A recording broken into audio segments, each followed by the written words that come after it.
जिस तरीके से पूरे प्रदेश में महिला खिलाड़ी हैं वो सुरक्षित नहीं है, उसी को लेकर दिल्ली में जंतर मंतर पर जो धरना प्रदर्शन है वो किया जा रहा है। और उसी बात की चर्चा करने के लिए हमारे साथ है आप पार्टी के हल्का प्रधान अनिल वर्मा जी, उनसे बातचीत करेंगे। सबसे पहले तो सर, पंजाब किसी टीम में आपका स्वागत है। सबसे पहले तो मैं पंजाब टीवी का मेनपाल जी आपका बहुत बहुत धन्यवाद करता हूं, जिन्होंने मुझे अपने चैनल पे बोलने का मौका दिया। और आज के दिन व्यवस्था पूरी तरह से फेलियर है। आप हर जगह देखो तो त्राही त्राही मची हुई है। जो खिलाड़ी हमारी देश की शान को बढ़ाने का काम करते हैं उनका ही शोषण किया जा रहा है, चाहे वो आज की डेट में फोगट का इशू हो, चाहे इधर महिला कोच का इशू हो, चाहे ब्रिजभूषण ने जो किया हो या संदीप सिंह ने जो किया हो। तो आजकल देखें तो जो हमारे देश की शान आन बान को उठाने का काम कर रहे हैं, अगर उन्हीं का शोषण हो रहा है तो बाकियों का क्या होगा। जिस तरीके से पूरे प्रदेश में लगातार उधर किसानों का धरना चल रहा है और इधर सरपंचों का धरना चल रहा है, उधर दिल्ली में जंतर मंतर की अगर बात की जाए तो वहाँ पहलवान हैं, कुश्ती खिलाड़ी हैं, उनका धरना चल रहा है और सरकार फिर भी कोई उनकी बात मानने को तैयार नहीं है। क्या लगता है? देखो, मैं पहले ही बोला है कि आज जो है व्यवस्था पूरी तरह से फेल हो चुकी है। चाहे वो रेसलर के खिलाड़ी हों, चाहे वो महिला कोच हो, हर जगह डेली हर रोज़ हमें सुनने को मिल रहा है कि आज इसका शोषण हो रहा है, यहाँ पे इतनी करप्शन है। अगर इसको रोका नहीं गया तो आने वाले टाइम में खिलाड़ी जो हम अपनी बेटियों को भेजते हैं तो लोग अपनी बेटियों को आगे भेजना बंद कर देंगे और खिलाड़ी भी इससे अवॉइड करेंगे भी। जहाँ पे शोषण ही होना है तो वहाँ पे कौन जाना चाहेगा? कोई अपनी बेटी को नहीं भेजेगा, कोई अपने बेटे को नहीं भेजेगा। तो इस पे तो बहुत बड़ा ये एक गंभीर समस्या है, इस टाइम बहुत गंभीर मामला है जिसको पूर्ण रूप से रोकना चाहिए। रेसलर फेडरेशन को इमीडिएट भंग करना चाहिए। जो अपने महिला कोच का पहले ही केस चल रहा है चंडीगढ़ में, उसका सॉल्यूशन इमीडिएट निकालना चाहिए, ना कि उसको इतना लंबा करना चाहिए। क्या लगता है सरकार पूरी तरह से फेलियर है? मैंने बोला कि व्यवस्था पूरी तरह से फेलियर है इस समय। व्यवस्था का कोई भी अगर आप देखो तो इन दोनों केसों में देखें तो पूरी तरह से फेलियर है। अभी तक कोई भी ऐसा नहीं पॉजिटिव स्टेप नहीं आया जिसमें खिलाड़ियों को लगता है कि नहीं हमारी सुनवाई हो रही हो। बिल्कुल। अभी जो पंचायत की अगर बात की जाए तो जो सभी सरपंच हैं ये टेंडरिंग को लेकर वे धरने पर बैठे हैं काफ़ी समय से, लेकिन सरकार उनकी बात सुनने को तैयार नहीं है। क्या कारण है, क्या लगता है? पिछले 2 साल इलेक्शन लेट हुए, विकास किसी गांव में नहीं हुआ। जो ये साथी बैठे हैं, सबसे पहले धरने पे बैठे हैं जितने भी सरपंच हैं, सबसे पहले तो मैं इनको सैल्यूट करता हूं, जो अपने गांव की समस्या, गांव के विकास के लिए लड़ रहे, अपने लिए लड़ रहे।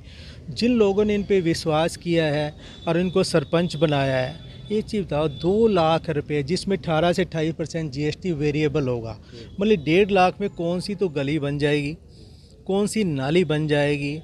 अगर ये चाहते हैं कि उसके 2 लाख से ऊपर ई टेंडरिंग हो और चेक पे साइन होने के लिए दूसरा बंदा जाए, तो इस समझ ये कमीशन को बढ़ावा देना चाहते हैं। जो चेक साइन करेगा उनको दबाएगा, गांव का विकास ही नहीं होगा। तो ये जो व्यवस्था है जो जिसके अंदर ई टेंडरिंग 2 लाख है, कम से कम 30 लाख वैल्यू तो अपने गांव का कोई अपना विकास तो करा पाए। एक गली बना जो 5 से 10 लाख रुपए लग जाते हैं, तो कहाँ से गांव का विकास होगा? और बहुत से सरपंच है जिनको अब तक चार्ज ही नहीं दिया गया, मतलब इतने टाइम से सरपंच बन चुके हैं, उनको जो एडिशनल जो चार्ज नहीं दिया गया।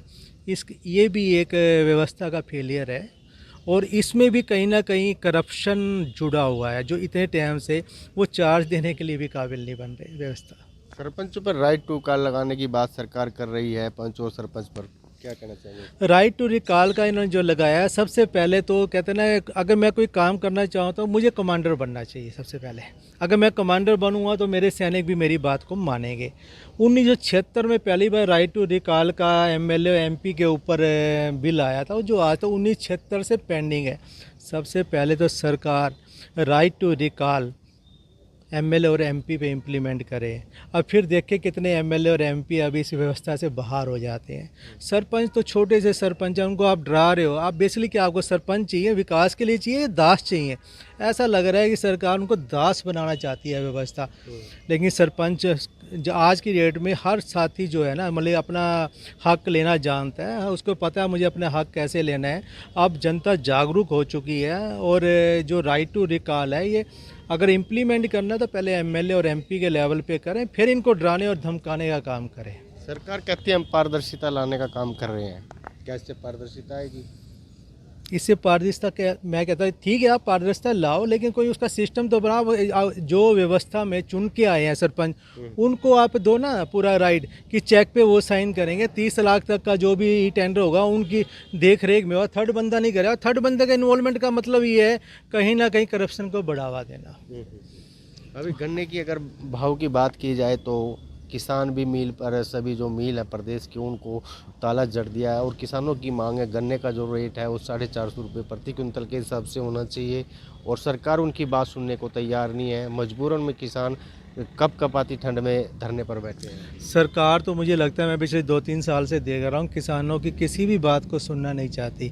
उन्हें तो लगता है किसान जो खेती कर रहे हैं, हम खेती कर रहे हैं, ये तो इनको बहुत मार्जिन होता है, जबकि ऐसा नहीं है।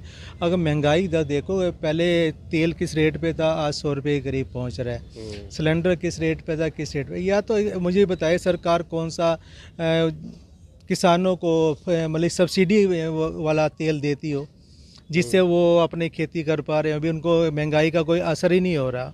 अगर महंगाई इतनी बढ़ रही है तो उस रेशो में एमएसपी के अकॉर्डिंग जो चाहते हैं कि मिनिमम सपोर्ट मूल्य मिले तो वो देना चाहिए सरकार को। इसमें दिक्कत क्या है? और ऐसा कितना प्राइस मांग रहे हैं? 382 रुपये तो पंजाब सरकार भी दे रही है। तो अगर 382 रुपये, 385 रुपये पंजाब सरकार दे रही है तो हरियाणा में क्या कमी है? अगर वो 450 मांग रहे हैं तो आप कहीं तो उसको जाकर समझौते में आओ, उनको देने का काम करो। अगर किसान हमारे अगर 1 साल 2 साल भी खेती छोड़ देंगे तो हमें डबल रोटी 500 रुपये में परचेज करनी पड़ेगी। ये सरकार को समझना पड़ेगा कि अगर हम कोरोना के टाइम पे हमें किसी ने बचाया तो किसानों ने बचाया है। अगर हमारी व्यवस्था जो अन्न मिला है हमें 2 साल का 3 साल का, लगता है कोई दिक्कत नहीं आई। बाहर के देशों में देखो ना, डबल रोटी लेनी तो 100 रुपये की मिलती है। आप जाओ तो से किसी दूसरे उसमें कंट्री में जाके देखो वहाँ पर क्या अन्न का क्या रेट है। अगर किसानों की तो हर समस्या को पहले सुनना चाहिए, क्योंकि हर इंसान, चाहे मैं हूँ, जो भी अन्न खाता है, जो कहता है मुझे अपनी फैमिली के रोटी चाहिए, खाना चाहिए, उसको किसानों का मोरली तन मन धन से साथ देना चाहिए। मैं पूर्ण रूप से किसानों के साथ हूँ। मेरी पार्टी आम आदमी पार्टी किसानों के साथ है।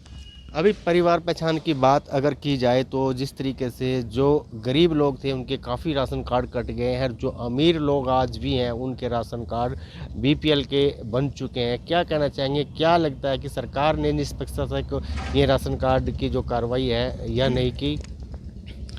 मैंने पहले बोला व्यवस्था पूरी रूप से फेलियर है।